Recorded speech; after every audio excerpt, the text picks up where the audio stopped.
Bismillahirrahmanirrahim. Alhamdulillahirabbil alamin. Sallallahu wasallam wa baraka ala abdihi wa rasulih nabiyina Muhammad wa ala alihi wa sahbihi ajma'in. Amma ba'd. Ikhwas sekalian dan akhwat anggota grup WhatsApp Dirasah Islamiyah, hafizana wa hafizakumullah. Taubat atau kembali kepada Allah Subhanahu wa taala merupakan sebuah keistimewaan.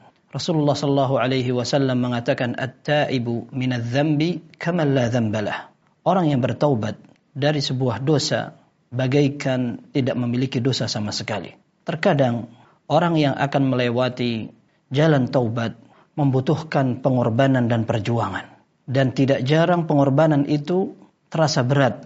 Dan Allah Subhanahu wa ta'ala ingin dengan perjalanan itu membersihkan dosa dari hambanya yang ia kehendaki. Kisah yang akan kita bahas pada kesempatan kali ini merupakan salah satu contoh dari pengorbanan seorang sahabat ketika dia terjerumus ke dalam sebuah dosa besar. Lalu dia ingin betul-betul jujur dan gigih dalam kembali kepada Allah Subhanahu wa ta'ala. Sebagaimana hadis sebelumnya, ada orang yang telah membunuh 100 orang, namun ia jujur untuk kembali kepada Allah Subhanahu wa ta'ala. Pada kesempatan kali ini, kisah yang akan disebutkan oleh pelakunya sendiri dalam Sahih Muslim diceritakan kembali oleh Al-Imam An-Nawawi rahimahullahu ta'ala dalam kitab ini, Riyadhus Salihin. Hadis yang ke-21 dan merupakan hadis ke-9 dari pembahasan taubat. Kisah Ka'ab bin Malik radhiyallahu anhu. Beliau adalah seorang sahabat yang mulia dari kalangan Ansar. Dan beliau merupakan seorang sahabat yang di awal-awal telah melakukan ikrar dan perjanjian untuk membela Islam. Di saat kaum muslimin pada saat itu sangat sedikit, minoritas. Dan kaum muslimin yang berada di Makkah masih mendapatkan penyiksaan dan juga intimidasi dari orang-orang kufar. Rasulullah SAW sendiri belum diizinkan oleh Allah Subhanahu wa ta'ala untuk berhijrah ke Madinah. Namun pada saat itu, ketika dakwah Islam yang indah dan telah dirindukan oleh hamba-hamba Allah yang telah ia kehendaki dan ia pilih sampai ke Madinah, maka beberapa golongan dari kalangan Ansar mendatangi kota Makkah. Mereka melakukan sebuah perjanjian yang dikenal dengan Bai'atul Aqabah. Ikrar dan perjanjian siap untuk membela Islam. Apabila Rasulullah SAW tiba di kota Madinah, maka siap untuk dibela, diperjuangkan agama ini. Dan di antara orang yang telah mengikrarkan diri tersebut adalah Ka'ab bin Malik radhiyallahu anhu. Beliau juga merupakan seorang pejuang. Bahkan ketika perang Uhud, beliau berusaha untuk mengorbankan diri semaksimal mungkin. Ketika Rasulullah SAW dikabarkan telah wafat di medan pertempuran, maka beliau berperang habis-habisan hingga terluka dengan luka parah sebanyak 17 sayatan. Dan beliau merupakan seorang sahabat yang dikenal dengan syairnya yang luar biasa. Sampai Rasulullah SAW memujinya. Dengan syair itu, beliau berhasil mengislamkan satu kabilah, yaitu kabilah Daus. Dan itu merupakan sebuah keistimewaan bagi seorang Ka'ab bin Malik radhiyallahu anhu. Adapun dosa yang pernah beliau lakukan, bukan dosa yang nista atau sesuatu yang menghancurkan nama baik beliau. Akan tetapi ini merupakan sesuatu yang diambil pelajaran. Sudah sepantasnya kaum muslimin bisa menyadari bahwa siapapun orangnya tidak akan selamat dari fitnah. Beliau telah meninggalkan kewajiban untuk berjihad bersama Nabi SAW. Bukan karena beliau tidak mampu atau karena sakit, akan tetapi karena beliau selalu menunda. Hadis kisah itu diceritakan dengan riwayat yang panjang oleh Imam Muslim rahimahullahu ta'ala, dan beliau sendiri menceritakan pada saat usia beliau sudah tua.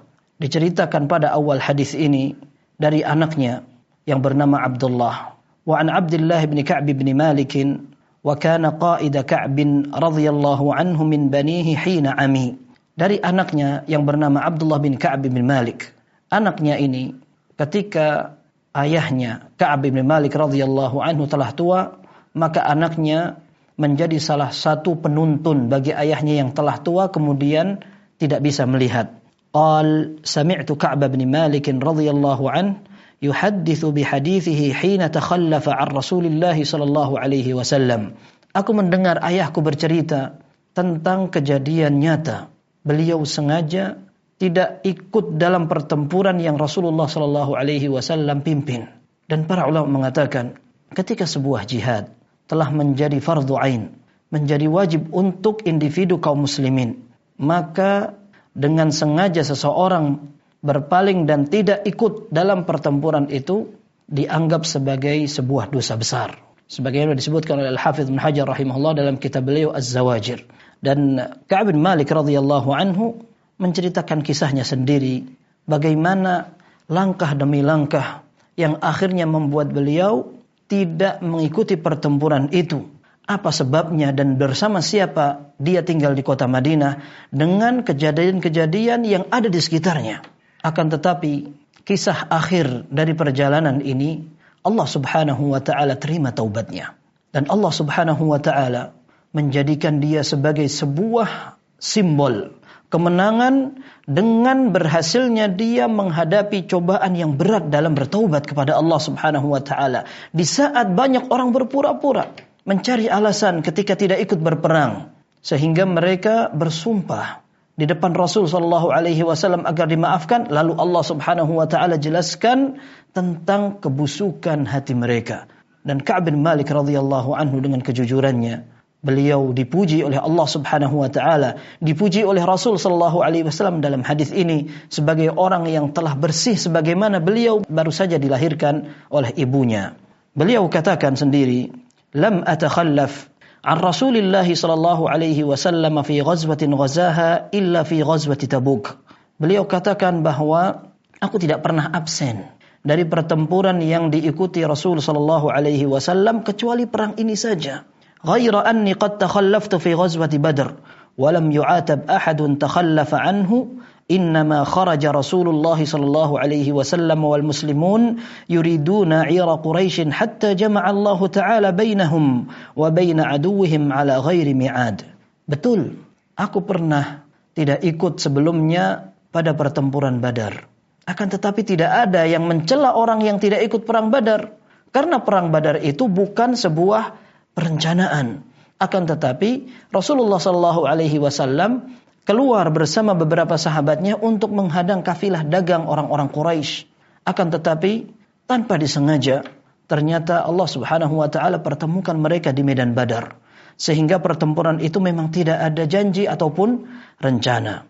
Maka ketika aku tidak ikut perang Badar, tidak ada seorang pun yang menyalahkan aku. Walaqad syahidtu ma'a Rasulillah sallallahu alaihi wasallam lailatal aqabah hina tawathaqna 'alal Islam. وَمَا أُحِبُّ أَنَّ لِي بِهَا مَشْهَدَ بَدْرٍ وَإِنْ كَانَتْ بَدْرٌ أَذْكَرَ فِي النَّاسِ مِنْهَا. Dan aku sebelum ini pernah mengikuti sebuah prosesi bai'at, ikrar, perjanjian untuk membela dan mengorbankan diri dalam memperjuangkan Islam. Begitupun Rasulullah sallallahu alaihi wasallam ketika beliau akan hijrah ke kota Madinah. Pada saat itu aku hadir pada malam Al-Aqabah.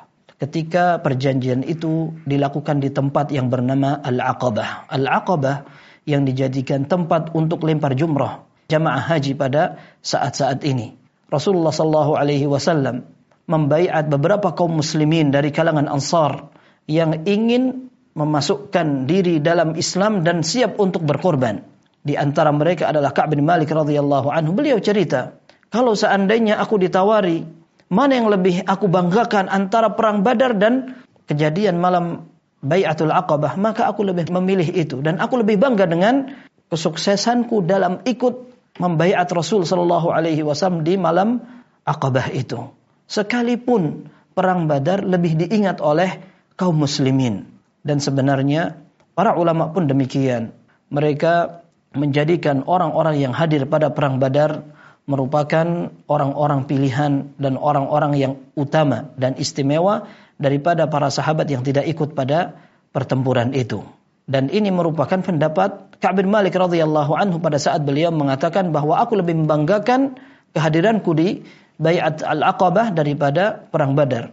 Dan beliau memang tidak hadir pada perang Badar.